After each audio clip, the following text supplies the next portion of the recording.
இது என்னடா புதுசா இருக்குன்ற மாதிரி இப்ப பாத்தீங்கன்னா, அகோரி கலை பத்தின பயம் தான் இந்த வீடியோல வரப்போகுது.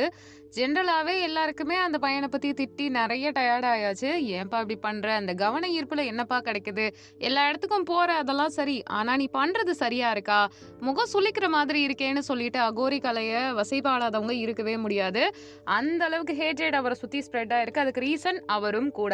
இப்போ அகோரி கலை அப்படின்னு அந்த நபர சொல்றத தாண்டி அவருடைய இயல்புகள் என்ன? அவர் எப்படிப்பட்டவரு?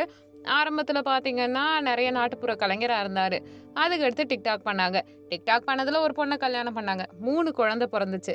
25 வயசுல 3 குழந்தைங்க இருக்காங்க. திடீர்னு அகோரியா மாறிட்டாரு. மாறுனதுக்கு அப்புறமா அவரோட வாழ்க்கை அப்படியே போகுது.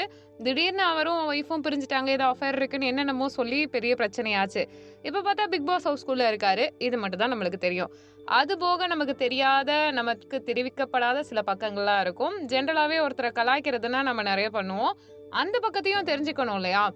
ஏன்னா, இவருக்கு தான் அதிகமான எவிக்ஷன்லாம் வந்திருக்கு. 12 பேருக்கு மேல ஓட் போட்டு வெளியில அனுப்ப போறான்னு சொல்லியிருந்தாங்க. ரீசென்ட்டா பார்த்தீங்கன்னா, விஜய் சேதுபதி கூட நான் வந்து கலைய வளர்க்கணும்னு அந்த கலைன்ற நபர் சொல்லும்பொழுது, "நீங்க அதுவரைக்கும் இங்க இருப்பீங்களான்னு பாருங்க. ஆனா நல்ல விஷயம் தான். நீங்க பண்ணுங்க. எல்லாத்தையும் கொண்டு வாங்க. பொங்கல்லாம் வருது. பொங்கல் வரைக்கும் நீங்க இருப்பீங்களான்னு தெரியலன்ற" மாரி சொல்லியிருப்பாங்க. பட் இப்ப வரைக்கும் அவர் இருந்ததுக்குள்ள பெருசா கன்டென்ட் குடுக்கல. பொண்ணுங்கலாம் சண்டை போட்டு ஸ்கோர் பண்ணிட்டு இருக்காங்க. கமருதீன் இருக்காரோ இல்லையோ, கண்றாவியாவோ எப்படியோ காமெடியாவோ ஃபைட் பண்ணிட்டு இருக்காங்க. திவாகர் இருக்க இடத்த ரெஜிஸ்டர் பண்ணியாச்சு. சபரி ரெஜிஸ்டர் பண்ணியாச்சு. இப்படி எல்லாருமே மீனவ பொண்ணு சுமியில இருந்து ஆரம்பிச்சு துஷார்ல இருந்து ஒவ்வொருத்தரும் நான் இருக்கேன் அப்படின்றத புரிய வைக்கிறாங்க. அவங்களுக்கு ஓட்டு வரதான் போகுது. அப்படி இருக்கும் பொழுது கலை இன்னும் பெருசா எதுவும் பண்ணாத மாதிரி நமக்கு ஒரு ஃபீல் குடுத்துட்டே இருக்கு.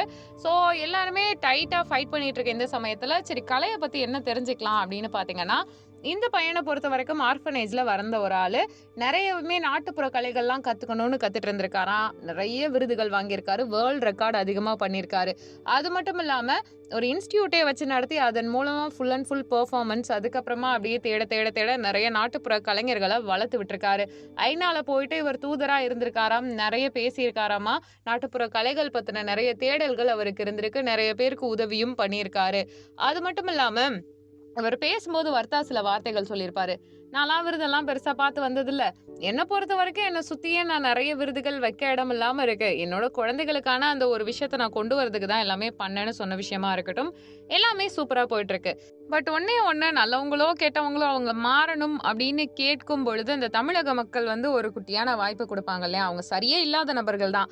காசுக்காக கூட இப்ப பிக் பாஸ்க்கு வந்திருக்கலாம். ஏன்னா ஜென்ரலாவே யோசிச்சு பார்த்தா, டிக்டாக் அப்படின்றது ஒரு ரீச்ல இருந்துச்சு. டிக்டாக்ல இருக்க எல்லாருமே அத பேன் பண்ணோனே இன்ஸ்டாகிராம் பக்கமும், யூடியூப் பக்கமும் வந்தாங்க. வந்துட்டு ஆடி ஆடி வீடியோ போட்டாங்க. அவ்வளவா ரீச் கிடையாது. ஏன்னா பிளாட்ஃபார்ம் அப்படின்றது யூடியூப்ப பொறுத்தவரைக்கும் கிரியேட்டர் சைடு. இவங்க என்ன பண்ண ஆரம்பிச்சுட்டாங்க, ரொமான்டிக்கலான அந்த நெருக்கமான வீடியோக்கள், அடுத்து இன்னொரு பக்கம் கப்பிள் விளாக், அப்புறமா பிரிஞ்சு சண்டை போடுறதுன்னு அத ஒரு ட்ராக்ல கொண்டு வந்துட்டு மாத்தி மாத்தி அடிச்சுட்டு கிடக்குறாங்க. இத தாண்டி அவங்க கிட்ட வேற எதையும் எதிர்பார்க்க முடியாது. நாலேஜபிளா பண்றவங்க இருக்காங்க. ஆனா நெறைய பேர் அப்படி பண்றதே கிடையாது. ஆடுறது, அத எடிட் பண்ணி போடுறது மட்டுமே திறமைன்னு நெனைச்சிட்டு சுத்திட்டு இருக்காங்க. சோ இப்படி இருக்கும் பொழுது, இத தாண்டி வேற என்ன அப்படின்னு யோசிக்கும் பொழுது, இவங்க திறமைய வெளிக்காட்டணும்னு நெறைய ட்ரை பண்ணியிருக்காங்க. அவரும், அவர் மனைவியும். ஆனா பெருசா ரீச் கிடைக்கல. அடுத்து திடீர்னு பார்த்தீங்கன்னா, அகோரி கலை என்ன பண்ணியிருக்காருன்னா, போயிட்டு தன்ன தானே மாத்துறேன்னு சொல்லிட்டு முடியெல்லாம் வளர்த்துட்டு டிஃப்ரெண்ட்டா வந்திருக்காரு. அதே மாதிரி அவரு நெறைய சர்ஜரிஸ்லாம் பண்ணியிருக்காரு. மைக்கேல் ஜாக்சன் மாதிரி தன்னை மாத்திக்கணும் அப்படிலாம் சொல்லியிருக்காரு. இதுல இருந்து நம்ம ஒரு விஷயம் தெரிஞ்சுக்கலாம். கவன ஈர்ப்பு. அன்புக்காக ஏங்குறவங்க, ரெகக்னிஷனுக்காக ஏங்குறவங்க, தன்னைத்தானே மாத்திக்கிறது, தனக்குன்னு ஒரு அடையாளத்த உருவாக்கிக்கிறது, தான் வந்து அடையணும்னு நெனைக்கிற விஷயம் எல்லாத்தையுமே அடையணும்னு நெனைக்கிறதெல்லாம் பண்றது சாதாரணமா பண்ணிட்டு இருப்பாங்க. சோ, அதனால தான் இது எல்லாத்தையுமே கலை பண்ற மாதிரி நமக்கும் தோண வருது. நீங்க என்னங்க இத பத்திலாம் நெனைக்கிறீங்க? உங்களுடைய கருத்து என்னன்றத கமெண்ட் பண்ணுங்க. நம்ம சேனல லைக் பண்ணுங்க, ஷேர் பண்ணுங்க, சப்ஸ்கிரைப் பண்ணுங்க, பெல் ஐகான கிளிக் பண்ணி வச்சுக்கோங்க.